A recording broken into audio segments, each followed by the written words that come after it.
Good morning, evening, or night, wherever you are. Welcome to WHAM Today. Take a deep breath, clear your mind, and let's drift through the whispers of today's world, one quiet thought at a time. As we wrap up Saturday, 10th May 2025, let's see what stories are unfolding around us. Tensions between India and Pakistan reached a boiling point, marked by serious accusations of cross-border attacks. India alleged Pakistan targeted its air bases and military headquarters with missiles and drones. Pakistan, in turn, claimed India fired missiles at its key military bases. The conflict, the most intense in nearly 3 decades, involved significant drone and artillery strikes, pushing the two nations closer to war following a gun massacre of tourists in Kashmir. In response, India restricted news portals and blocked thousands of social media accounts, sparking free speech concerns. Border towns saw panic buying as citizens stocked up on essentials. Amid the turmoil, the Indian Premier League, IPL, temporarily suspended its matches. Ultimately, a U.S.-mediated ceasefire was announced by President Donald Trump after 48 hours of diplomacy. G7 ministers jointly appealed for de-escalation, while Gulf states, particularly Saudi Arabia and the UAE, are attempting to mediate. Concerns are growing as India's suspension of a decades-old water treaty threatens Pakistan's farmers. Turning to India, the nation voiced concerns about the effectiveness of INF programs in Pakistan and the potential for misuse of funds for cross-border terrorism. India's pre-2016 strategy, involving diplomatic isolation and economic penalties, had limited success against Pakistan-linked terror. Hindustan Aeronautics Limited clarified that sensitive British technology remained in India and wasn't resold to Russia. Air India suspended its Tel Aviv flights until May 25th, affecting 5 weekly flights from Delhi. Ranil Wickremesinghe suggested India take a leadership role in making South Asia more powerful at the Hindu Huddle 25. Monsoon forecasts raised India's hopes for bumper harvests, vital for farms and water resources. However, India fears the impact of increased food imports on its food security and the livelihoods of its farmers. Meanwhile, in Pakistan, the PMO announced IMF approval of a $1 billion loan. Pakistan accused India of launching air-to-surface missiles, targeting at least 3 bases, prompting retaliatory action. Pakistan denied supporting Lashkar-e-Taiba and Jaish-e-Mohammed. After the Kashmir tourist attack, United States trade tensions with China continue, with senior officials meeting in Geneva to discuss tariffs and de-escalate the trade war. A U.S. judge has ordered the release of a Turkish student detained for criticizing her school's response to the Israel-Gaza war, and the U.S. is set to welcome white South Africans as refugees. A second outage at a New Jersey airport has raised concerns about air traffic control systems. Aid groups are alarmed by pressure to accept an Israeli proposal for limited humanitarian assistance to Gaza. Misused cases have exceeded $1,000. Large institutional investors have increased their holdings of Trump Media and Technology Group, TMTG. President Trump has announced Dr. Casey Means as his pick for U.S. Surgeon General. A U.S. judge temporarily halted President Trump's mass layoff plans, protecting federal jobs for 14 days. Newark Mayor Ras Baraka was arrested for trespassing during a protest at an ICE detention center. Robert Prevost, an alumnus of Villanova University, has been elected as Pope Leo XIV at the age of 69, becoming the first cardinal from the U.S. to lead the Catholic Church. Before his election, Pope Leo XIV faced allegations regarding his handling of clerical sexual abuse cases as head of the Augustinian religious order in Chicago. Pope Leo XIV is registered to vote in the United States and has previously voted in some Republican primaries. but he is not registered as a member of a political party. Turning to Russia, the country commemorated the 80th anniversary of the Soviet victory over Nazi Germany with a Victory Day parade in Moscow, where President Vladimir Putin praised Russian troops fighting in Ukraine. President Trump threatened to impose more sanctions on Russia if it does not agree to an extended truce in Ukraine, following a phone call with President Volodymyr Zelensky. In China, despite political differences with the U.S., the two countries remain deeply financially entwined, though both have made attempts to decouple their finances. Mutual trust between Washington and Beijing has deteriorated considerably, but a complete severing of ties is highly unlikely. Amid escalating conflict, our Secretary of State, Marco Rubio, has offered us assistance to facilitate talks between India and Pakistan, engaging in diplomacy to call for de-escalation. International human rights organizations have filed a lawsuit with the Inter-American Commission on Human Rights, asking that the Commission order El Salvador's government to release Venezuelans deported from the United States. The Swiss president lamented disappointing talks with U.S. President Donald Trump's Treasury Secretary that did not ease stiff U.S. tariffs on Swiss goods. In the United Kingdom, the Cotswolds have seen a rise in wealthy American citizens seeking a Plan B away from the U.S. European officials are studying the U.S. trade deal with Britain for signs of how Trump might cajole them into adopting tougher policies on China. A recently introduced bill, the Evidence-Based Drug Policy Act of 2025, EDPA, aims to ease research restrictions on cannabis and other Schedule I substances. Representatives Dina Titus and Ilhan Omar introduced the bill to allow research on cannabis despite its Schedule I status. Looking at the Middle East, the U.S. is looking to fast-track investments from the UAE, Saudi Arabia, and Qatar, ahead of a trip by President Trump, according to a report by Bloomberg News. Ukraine and its allies, including France, Germany, Poland, and the United Kingdom, are pushing for a 30-day unconditional ceasefire with Russia, possibly beginning May 12. Leaders from these European nations met with Ukrainian President Volodymyr Zelensky in Kyiv to discuss the proposal. These leaders, in coordination with the U.S., are considering presenting Russian President Vladimir Putin with an ultimatum: agree to the ceasefire by a specified Monday or face massive sanctions. However, the plan depends on U.S. support. Ukrainian Foreign Minister Andriy Sybiha stated that Ukraine and its allies are ready for a full unconditional ceasefire for at least 30 days. Meanwhile, President Putin has vowed Russia will achieve victory in Ukraine, drawing parallels to the Soviet Union's triumph in World War II as showcased in a military parade. Amid uncertainty about American aid, Ukraine is boosting its fighting capabilities by assembling exploding drones domestically. Ukraine and Hungary expelled 2 diplomats each following accusations of espionage.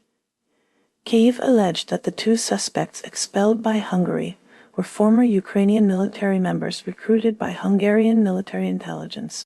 The French and Ukrainian presidents share a strong rapport, united by the objective of safeguarding Ukraine and countering Russia.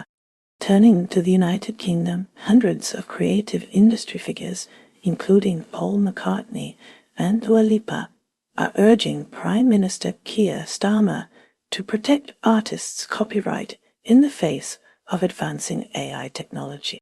They argue a government plan allowing AI companies to use copyrighted work without permission threatens creatives' livelihoods. Genetically engineered beans, developed over a decade by Prof. Eric Holub at the University of Warwick, have been released for sale.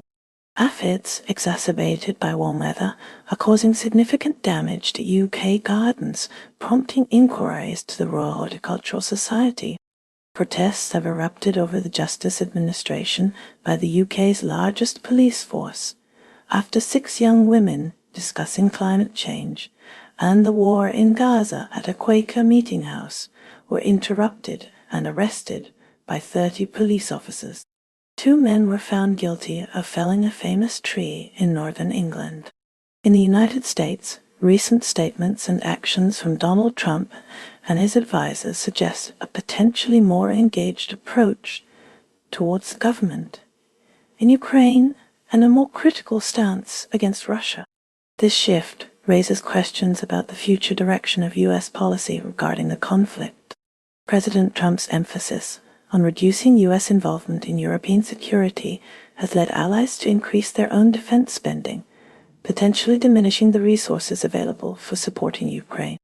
China is currently navigating a complex landscape, with security chiefs emphasizing the need for heightened vigilance in law enforcement amid a national security education campaign.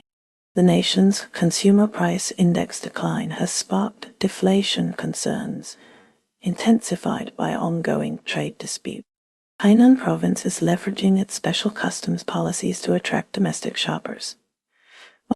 China is also advancing its nuclear energy program, carefully assessing the potential risks associated with wartime scenarios involving its extensive network of over 100 reactors. In international affairs, China has called for de-escalation between India and Pakistan following military actions in the Kashmir region. China and Russia have also jointly dismissed suggestions of a reverse Nixon strategy by the U.S., presenting a united front against perceived attempts to destabilize global peace. Despite an overall rise in exports by 8.1% in April, exports to the U.S. have decreased. President Xi Jinping is focusing on increasing global reliance on Chinese exports and expertise. Meanwhile, in the United States, the trade policy under Donald Trump continues to be marked by uncertainty. Despite unveiling a trade deal with the UK, the specifics of his Make America Great Again agenda remain unclear. The US and China have engaged in tariff discussions in Geneva, aiming to de-escalate the trade war that began with Trump's imposition of new levies. Trump has even contemplated lowering tariffs on Chinese goods from 145% to 80% to foster a more conducive environment for these talks. Returning to the tensions between India and Pakistan, after Indian armed forces conducted precision strikes targeting terror launchpads in Pakistan and Pakistan-occupied Kashmir, China has urged both nations to exercise restraint, closely monitoring the escalating situation.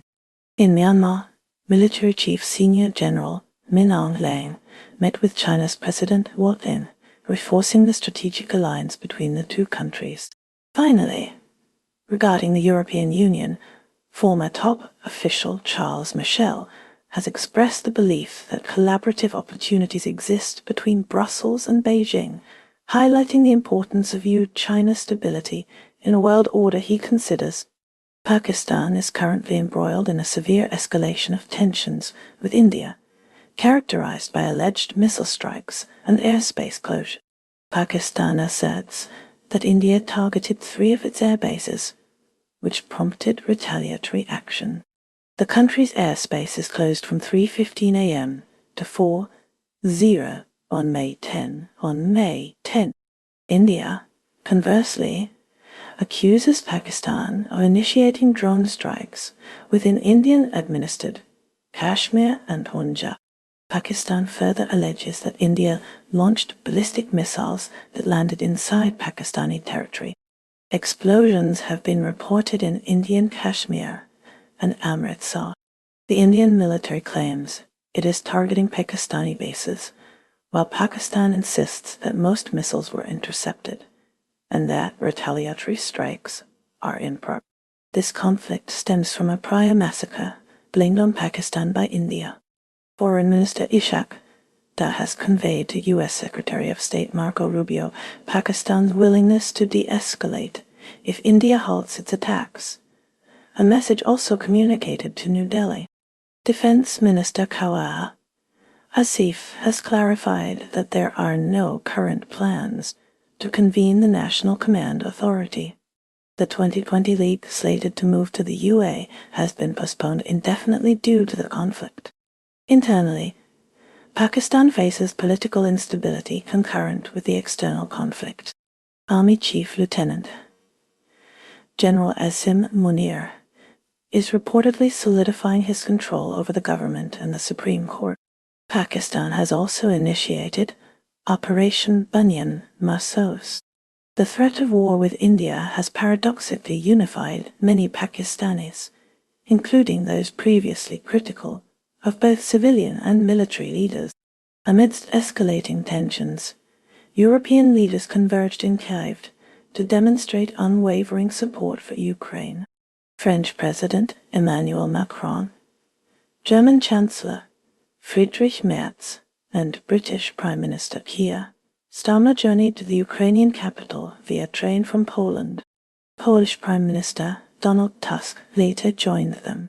Together, alongside Ukrainian President Volodymyr Zelensky, they collectively urged Russia to accept an unconditional 30-day ceasefire, a proposition that Russia has thus far refused.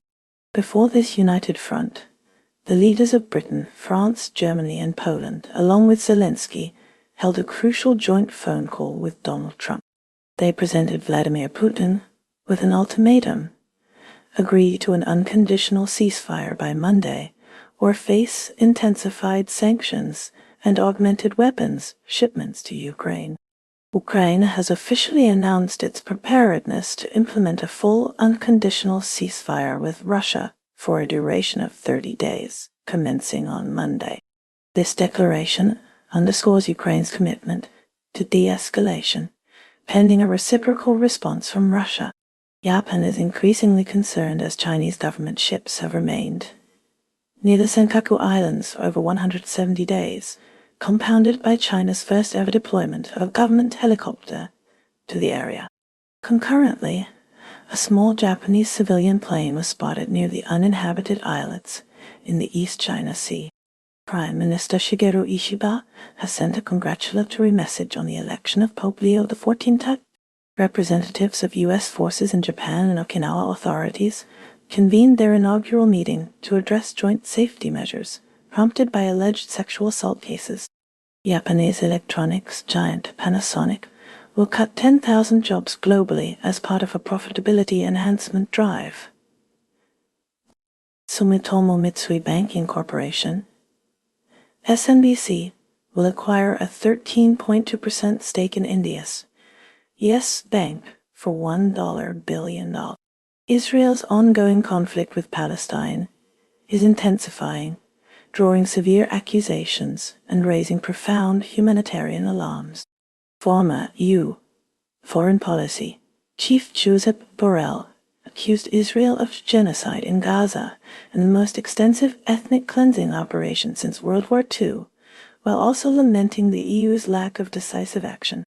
A UN committee has cautioned against the imminent threat of another Nakba in Palestine, asserting that Israel's primary objective is colonial expansion.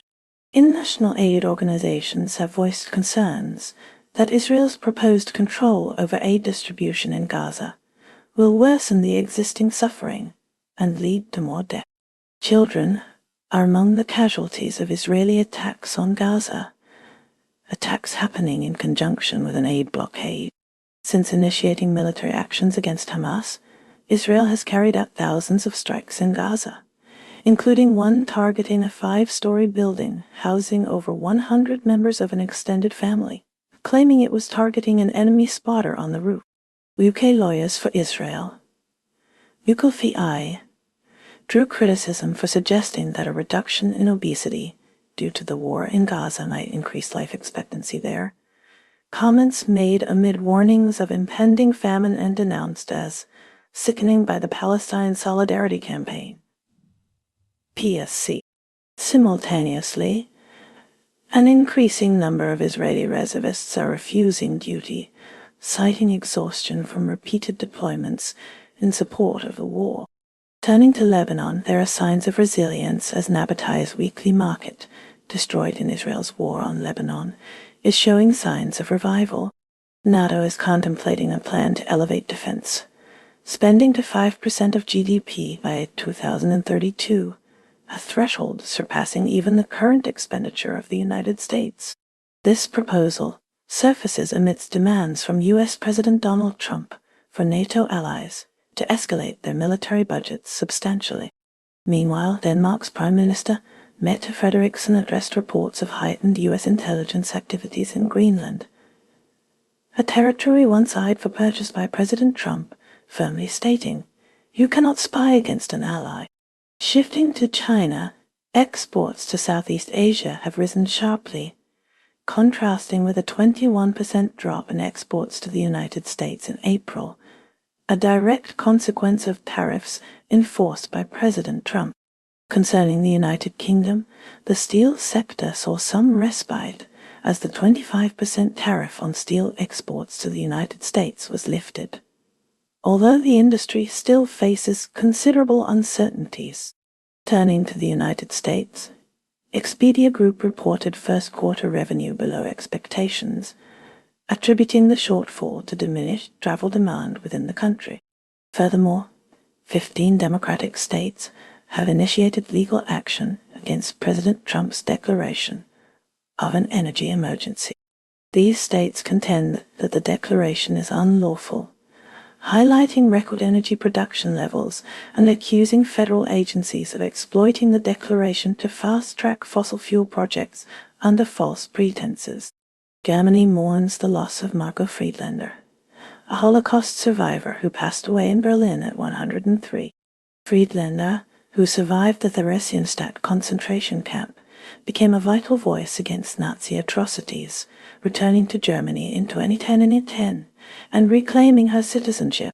Meanwhile, the Alternative for Germany, AfD, falsely asserted that the Domestic Intelligence Service had removed its confirmed right-wing extremist classification. Adding to the political landscape, Friedrich Merz has arrived in Brussels as the new German Chancellor, signaling Berlin's renewed commitment to global affairs, though his ability to overcome the challenges faced by the previous government remains to be seen. Iran is poised to provide Russia with launchers for short-range ballistic missiles, like the FAT-360, strengthening their military partnership amid the conflict in Ukraine. Shifting focus to Texas, a Republican-supported bill aims to bar nationals from Iran, North Korea, and Russia from owning property within the state, with provisions allowing the governor to expand the list of restricted nations. Against the backdrop of nuclear proliferation worries, former U.S. President Trump has voiced his desire to negotiate a deal with Iran, seeking to avert a possible Israeli military action that could lead to wider regional instability. In parallel, U.S. envoy Steve Witkoff has emphasized that Iran's nuclear enrichment level represents a crucial red line for the United States as future discussions approach. Australia is currently showcasing First Nations design at the Venice Biennale Architecture, with a dedicated team representing the country. Despite this cultural milestone, Australia's future participation in the Venice Biennale is in question following Creative Australia's decision to cancel the involvement of Khaled Zabi and Michael D'Agostino for the 2026 event. Economically, Australia faces potential housing affordability issues, with projections indicating a 6-10% increase in house prices for 2025. Andrew Irving, the chief executive of National Australia Bank, voiced concerns about achieving desired housing affordability outcomes. Strategically, Prime Minister Albanese is expected to continue Australia's close alliance with the United States, while also working to deepen relationships with Southeast Asian countries. Saudi Arabia is playing a key role in mediating between India and Pakistan. The Saudi Minister of State for Foreign Affairs, Adel Al-Jubeir, traveled to both nations on May 8 and 9. His mission was to promote dialogue and ease existing tensions. Meanwhile, a review is underway regarding President Trump's 2017 visit to Saudi Arabia. Trump highlighted the substantial business agreements made during that trip, The review will assess the long-term impact of those deals. The escalating global instability is prompting nations to reassess alliances amidst fears of a broader conflict marked by interconnected conflicts and a perceived decline in international institutions. In Sudan, the capital city of Khartoum lies in ruins after 2 years of brutal civil war. The conflict has reportedly led to 150,000 deaths and the displacement of millions, with NPR gaining rare access to report on the devastation.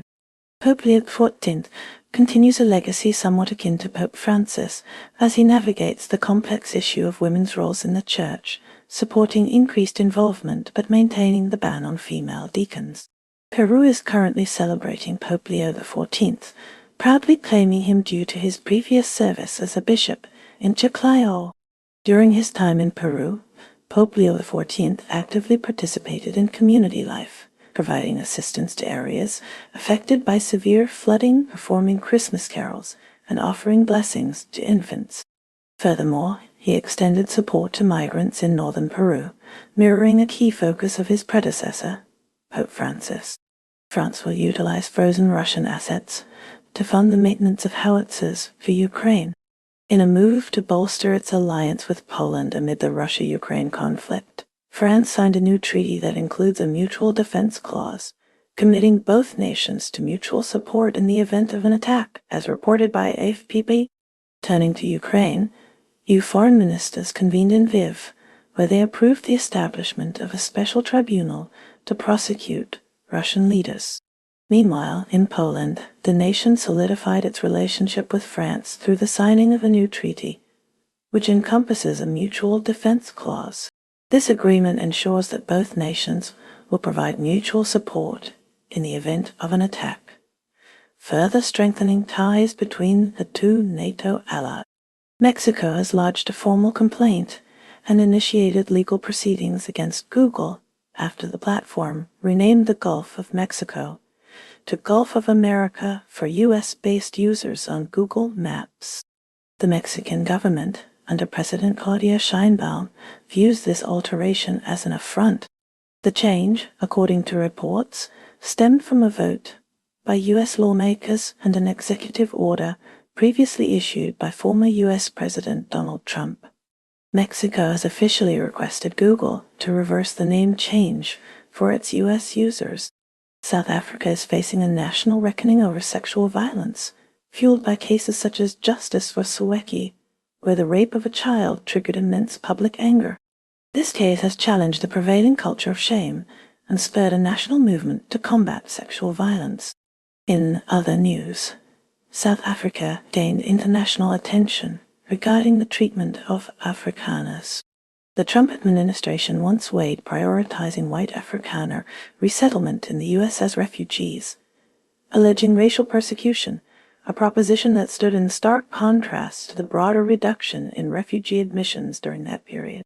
South Korea's political landscape saw a dramatic shift as the People Power Party replaced its presidential nominee. Kim Moon-soo was ousted in favor of former Prime Minister Han Duck-soo.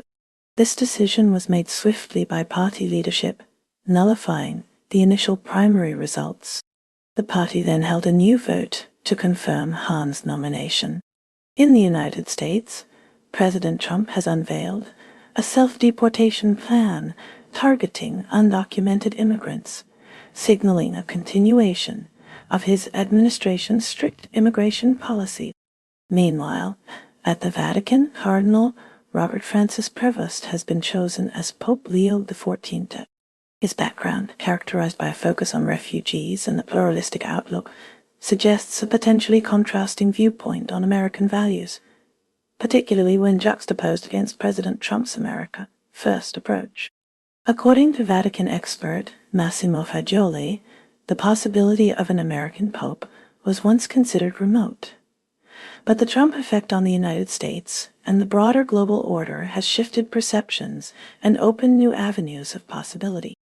Japan's cabinet has formally approved Princess Kaku's visit to Brazil in June 2025. This visit will commemorate the 130th anniversary of diplomatic ties between the two countries, marking a significant milestone in their relationship. Turning to Brazil, the nation's beef exports are reaching record levels in the United States. However, potential tariffs and broader trade disputes threaten to disrupt this flow, potentially raising prices for American consumers. These trade tensions could also lead to a shift, with more Brazilian beef being redirected to meet the growing demand in China.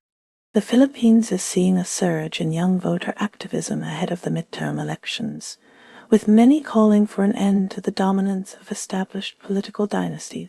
The country is also facing mounting pressure for a complete overhaul of its road safety protocol. Recent deadly accidents caused by unlicensed drivers and poor infrastructure have prompted a serious review of current road safety standards. Singapore, a nation that gained independence in 1965, voiced strong condemnation of the April 22 terrorist attack in Jammu and Kashmir's Pahalgam, where 26 lives were tragically lost, and expressed deep concern regarding escalating tensions between India and Pakistan. In a separate development, Singaporean actress Eleanor Lee is currently facing criticism after users on Red Note platform alleged that she was the speaker in a leaked audio clip where she is accused of calling Chinese nationals idiots. Fiji's Drua rugby team faced an emotional challenge following the death of former Fiji international Josiah Rezu. The coach confirmed that Rizuk's passing impacted the team's performance. Celezishani Ravotamada's efforts were not enough, and the Drua lost at home to the defending champions, the Blues. Poland and France recently solidified their alliance with a new treaty. This pact features a strong commitment to mutual military support if either nation faces armed conflict. The agreement also seeks to deepen collaboration within the defense industry. Furthermore, Poland is considering a potential agreement regarding a French-designed nuclear missile shield. Looking back, Pope John Paul II's 1997 visit to Poland was a significant event, with his presence and blessings resonating deeply with the Polish people and reinforcing his role in the fall of communism in Eastern Europe.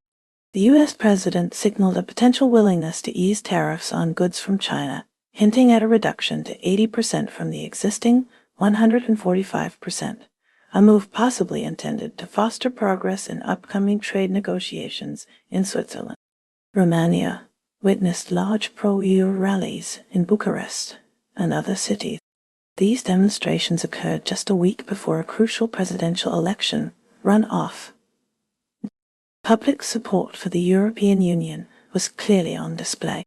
United States Attorney Tin Thanh Nguyen is representing a Vietnamese construction worker and other immigrants who were falsely told they would be deported to Libya and were detained on a military airfield tarmac in Texas.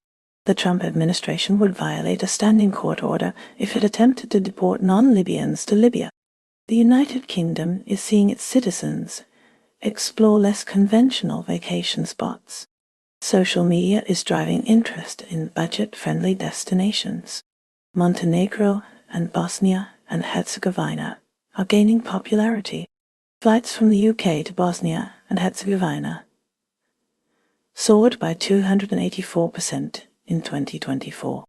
Trips to Montenegro increased by 164%. Dutch Dow.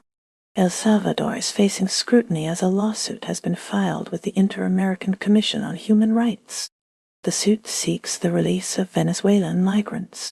These migrants were deported from the United States. On arrival in El Salvador, they were jailed in a notorious prison. The legal action highlights concerns about the treatment of vulnerable populations. It also raises questions about international obligations regarding migrant rights. Slovenia prepares for a referendum this Sunday regarding the government's plan to offer special pension supplements to award-winning artists. The right-wing opposition contests the bill. Their argument centers on the possibility of artists receiving benefits disproportionate to their pension contributions. Afghanistan. Despite the Taliban sports ban, FIFA is committed to helping establish an Afghan refugee women's soccer team, enabling them to participate in friendly matches outside of official competitions. Turning to Canada, the opioid crisis has intensified the focus on border control, influenced partly by former President Trump's statements concerning fentanyl trafficking. Meanwhile, in China, U.S. tariffs are driving a manufacturing exodus to Vietnam, a trend that began during President Trump's initial term and has accelerated, hindering Chinese exports to the United States. Moving to Colombia, 11 Ecuadorian troops were killed in an attack carried out by dissidents from FARC, armed factions that rejected the 2016 peace agreement with the Colombian government. In the Republic of Congo, a national park linked to Prince Harry has acknowledged that its guards committed human rights abuses against indigenous communities who were displaced during the park's creation. Ecuador experienced the loss of 11 troops in an attack by FARC dissidents. Shifting focus to Indonesia, Harvard researchers have identified the nation as the world's most flourishing country, based on a study that measures factors beyond mere wealth, providing a broader assessment than standard happiness surveys. In Iraq, aiming to improve their chances for the 26th World Cup, the national team has replaced head coach Jesus Casas with former Australia boss Graham Arnold in preparation for crucial World Cup qualifiers. Kenya is grappling with a substantial debt burden, leading to increased payroll taxes to sustain government operations and repay foreign creditors. In Malaysia, Azam Baki's term as head of the anti-corruption agency has been extended for another year, a decision that has previously sparked public debate regarding Prime Minister Anwar's commitment to enhanced governance. Amid ongoing conflict and repression, journalists from the Shan state-based news outlet Shrifi Mai continue to report from the front lines of Myanmar's civil war. Nigeria is seeing a swimming coach in Lagos teach disabled children how to swim through his non-profit, aiming to empower them in life. Qatar is leading the search in Syria for the remains of U.S. hostages killed by ISIL, with the remains of 3 unidentified bodies having been discovered. In Spain, approximately 160,000 residents were confined to their homes, following a fire at an industrial estate that released a toxic cloud of chlorine. Fire services report no casualties.